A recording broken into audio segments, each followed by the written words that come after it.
नमस्कार सख्यानो, मी आशाची शिदोरीतून बोलते. तर आज आपण गुळातल्या कैरीच्या फोडी म्हणजे गुळाचा पाक हा एक तारी करायचा किंवा एक तारीपेक्षा थोडासा कमीच करायचा, घट्ट करायचा नाही पाक, 2 तारी वगैरे असा. त्यासाठी बघा कैऱ्या लागतात, गूळ आणि वेलची पावडर एवढंच साहित्य लागतं आणि कैरीच्या फोडी करायच्या. तर बघा ही कैरी आता अशी आपण धुवून घेऊया.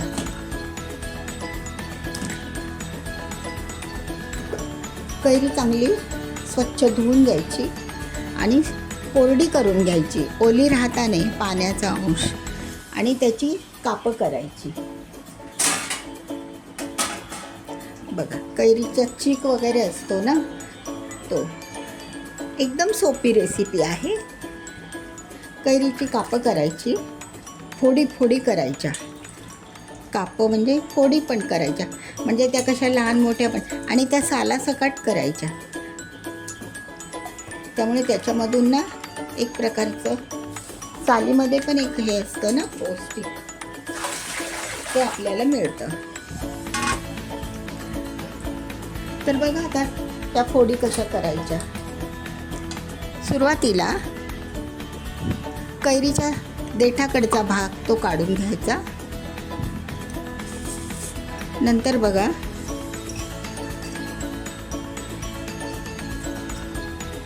क्षण सगळ्यांनो असे तुकडे करून घ्यायचे आणि ही अशी फोडी करायच्या. हे बघा त्या अशा एकदम छोट्या नाही, एकदम मोठ्या नाही, अशा अशा फोडी करायच्या. बघा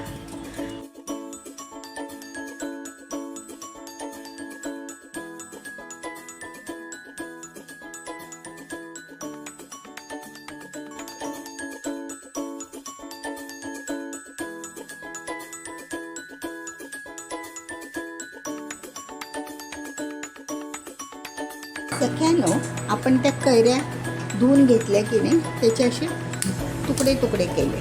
बघा अशा प्रकारचे तुकडे तुकडे करायचे, म्हणजे त्या ना गुळाच्या पाकामध्ये इतके छान मुरतात आणि मग खाताना छान वाटतात. ते एका 2 बोटाने एक फोडं घेतलं की नाही असं सुंदरच वाटतं. तर आता आपण काय करायचं, गरम पाण्यामध्ये ह्या बॉइल्ड करून घ्यायच्या, थोड्याशा वाफवून घ्यायच्या.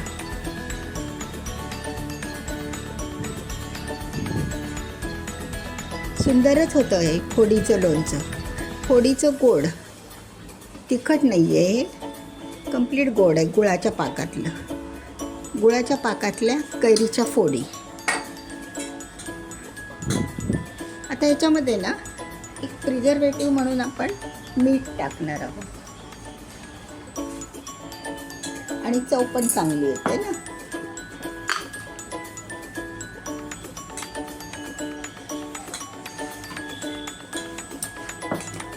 तुम्ही थोडीशी हळद टाकली तरी पण चालेल.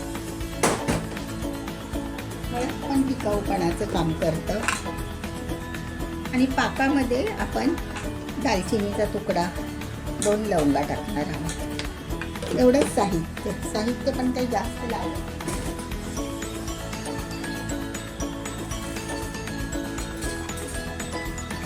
आता आपण ह्या मोठ्या गॅसवर बॉइल करून घेऊया. तोपर्यंत एका गॅसवर आपण गुळाचा 1 तारीपेक्षा पण कच्चा असा पाक करायचा.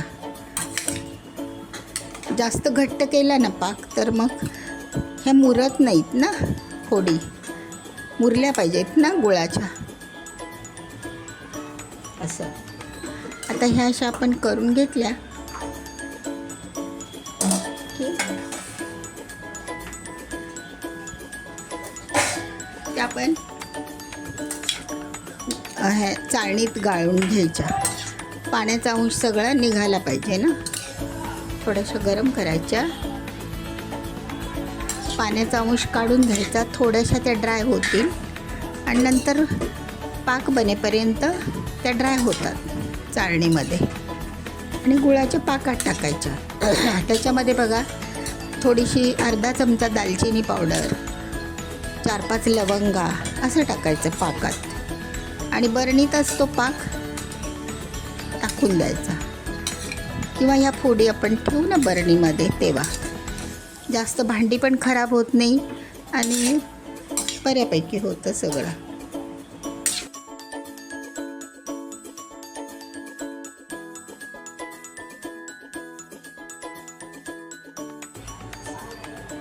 सख्यानो, आपण आता त्या कैऱ्या ठेवल्या होत्या की नाही उकडायला, थोड्याशा स्टीम करायला, त्या झालेल्या आहेत आपल्या.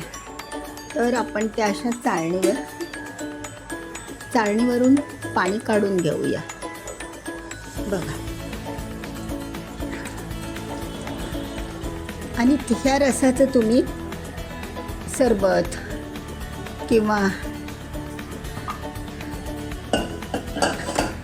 त्याच्यामध्ये थोडंसं गूळ किंवा साखर टाकून असं सरबत बनवू शकता. हो की नाही? खूप छान लागते. तर ह्या आपल्या अशाच, आणि एका बाजूला मी कुकरमध्ये गुळाचे खडे वितळायला लावले आणि भात पण लावला आहे, म्हणजे 2 in 1 होऊन जातं ना गॅसचा, मग प्रॉब्लेम नाही होत.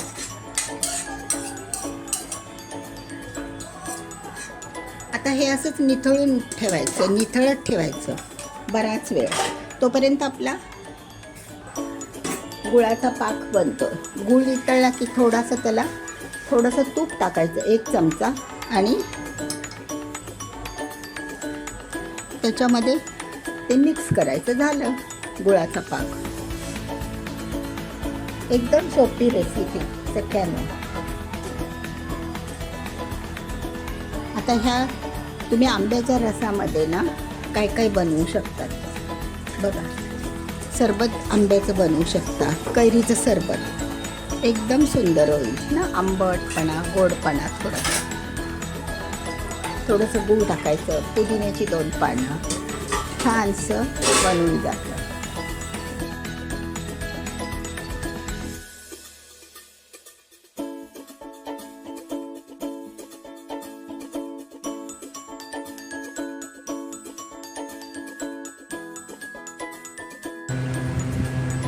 सख्यानो, बघा, आता आपण जे वाफवून घेतलेले कापं होती की नाही कैरीची, तर ती आपण गाळून घेतली आणि थोडीशी ड्राय करून घेतली.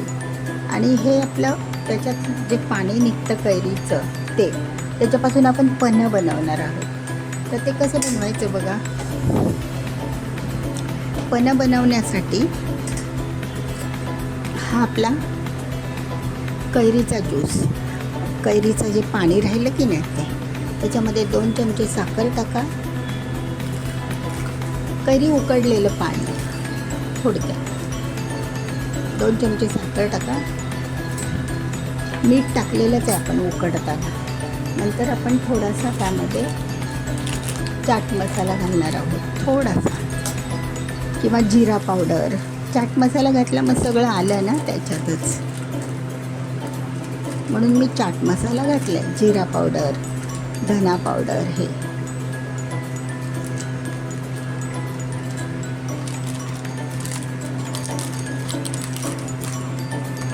चाट मसाला घाला, ते चांगलं हलवून घ्या. असं पन्हं करणं फार सोपं आहे सगळ्यांना. आणि त्याच्यावरती मग लिंबाच्या फोडी लावा, अशा लिंबाचा पण रस टाका, किंवा असं सर्व करताना तुम्ही देऊ शकता. आणि ही आपली पुदिन्याची पानं, पुदिन्याची 2-4 पानं टाकायची सर्व करताना, किंवा तुम्ही सर्व करताना रस काढून दिला तरी पण चालेल. झालं आपलं हे पन्हं तयार. बघा किती सोपं आहे की नाही. तर हे असं आपलं आंब्याचं पन्हं त्याला म्हणतात. खूप छान लागतं सख्यानो, एकदम उष्णता कमी करतं, कॅल्शियमवालं. हां, बघा, हा जो आपण उकडवलेला जो पल्प होता की नाही, फोडी कैरीच्या फोडी, तर त्या आता काय करायच्या, थोड्याशा सुक्या झाल्या ना त्या, म्हणजे ओलसरच आहेत, त्या पण वाफवलेल्या आहेत. तर अशा काचेच्या बरणीमध्ये त्या तुम्ही टाका, आणि काचेच्या बरणीत टाकून त्यामध्ये आपला एकदम बिना ह्याचा पाक गुळाचा, म्हणजे घट्ट पाक करायचा आणि तो टाकून द्यायचा आणि हे मुरत ठेवायचं. हे असं मुरत ठेवायचं. मुरलं की ते आपणच सुंदर होतं एकदम. हलवायचं असं खालीवर खालीवर करून. ह्याच्यामध्ये काही टाकू नका बाकी. अशाच ह्या गुळातल्या फोडी खूप छान लागतात मुरल्या की. 2 दिवस बाहेर ठेवा आणि मुरल्यानंतर जागा असेल तर फ्रीजमध्ये ठेवा, नाही तर बाहेर ठेवलं तरी चालेल जेवणावर खायला. बघा किती छान दिसतात ना, सुंदर दिसतात बघा. अशा ह्या आपल्या गुळातल्या कैरीच्या फोडी आहेत. आणि हे पन्ह पण आहे, म्हणजे त्याचा 2 in 1 फायदा होतो. त्याचं जे पाणी निघतं त्याच्यापासून आपण पन्ह बनवतो नाही का. आणि उरलेलं मग पाणी आपण असं स्टोरेजला ठेवायचं फ्रीजमध्ये बॉटलमध्ये भरून. जेव्हा पाहिजे तेव्हा हे मटेरियल मिक्स करायचं. थोडंसं 2 चमचे साखर, पुदिना, लिंबू लावायचं. असं झालं. किती सोपं आहे की नाही. आणि ह्या फोडी करूनच बघा तुम्ही. अंदाजाने तुम्ही गूळ घाला, जेवढं गोड पाहिजे तेवढा. ठीक आहे सगळ्यांना. कसा वाटला व्हिडिओ? आवडल्यास लाईक करा, शेअर करा.